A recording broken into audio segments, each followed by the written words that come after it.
কবিতাৰ শিৰোনাম তুমি যদি নাৰী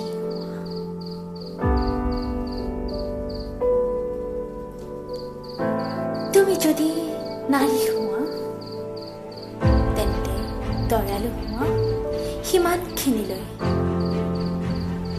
যিমানখিনিলৈ তোমাৰ মূল্য পোৱা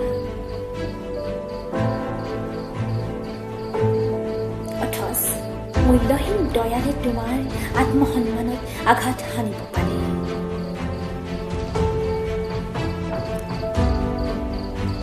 তুমি যদি নাৰী হোৱা তেন্তে উদাৰ হোৱা সিমান পৰ্যায়লৈ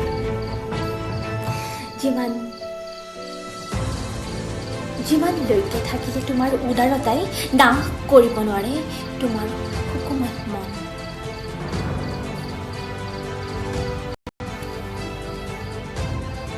তুমি যদি নাৰী হোৱা তেন্তে ধৈৰ্য ধৰা সঠিক সময়লৈ,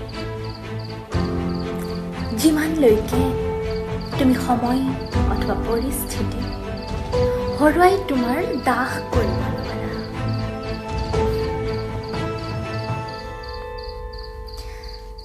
তুমি যদি নাৰী হোৱা সহনশীল হোৱা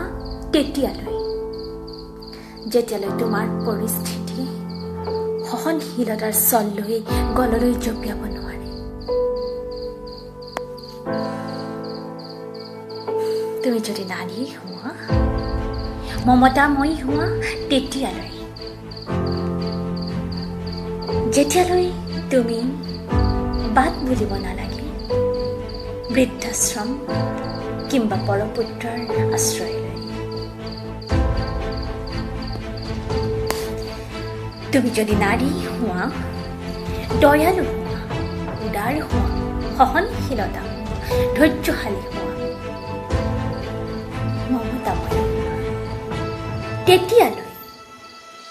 যেতিয়ালৈ তোমাৰ সততাৰ অগ্নি পৰীক্ষা নহয়। সততাৰ বিপৰীতে অগ্নি পৰীক্ষাত নাযাবা নাৰী, নহলে তুমিও যাব লগা হ'ব পাৰে তাৰ বুকুৰ মাজলে উভতি অভাগিনী সীতাৰ দৰে। সততাৰ বিপৰীতে অগ্নি পৰীক্ষাত নাযাবা নাৰী, নহলে তুমিও যাব লগা হ'ব পাৰে মাতৃৰ বুকুলৈ উভতি অভাগিনী সীতাৰ দৰে।